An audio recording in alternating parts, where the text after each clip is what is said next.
സംസ്ഥാനത്ത് വർദ്ധിച്ചുവരുന്ന മയക്കുമരുന്ന് മാഫിയയ്ക്കെതിരെ പ്രതിഷേധം ശക്തമാക്കി UDF. പത്തനംതിട്ടയിൽ നോ ടു ഡ്രഗ്സ് വാക്കത്തോൺ മുതിർന്ന കോൺഗ്രസ് നേതാവ് രമേശ് ചെന്നിത്തല ഉദ്ഘാടനം ചെയ്തു.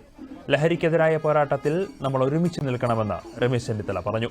നമ്മുടെ കുട്ടികളെ രാസലഹരിയിൽ നിന്നും മോചിപ്പിക്കാനുള്ള ദൗത്യമാണ് നോ ടു ഡ്രഗ് വാക്കത്തോൺ. സംസ്ഥാനത്തെ കലാലയങ്ങളിലേക്കും സ്കൂളുകളിലേക്കും വാക്കത്തോൺ പരിപാടി നടത്തുമെന്ന് ചെന്നിത്തല പറഞ്ഞു.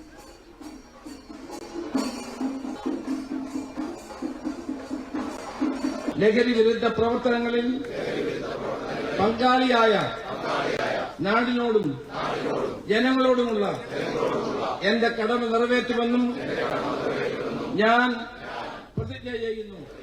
മതസംഘടനാ നേതാക്കളും വാക്കത്തോണിന്റെ ഭാഗമായി ജനങ്ങളെ സംഘടിപ്പിച്ച് അത് ഏറ്റവും ഭംഗിയായി നിർവഹിക്കുകയും പ്രത്യേകിച്ച് ഇന്ന് ഞാനിവിടെ വന്നപ്പോൾ കണ്ടത് വളരെ സിസ്റ്റമാറ്റിക് ആയിട്ടുള്ള ഒരു ചടങ്ങാണിത്.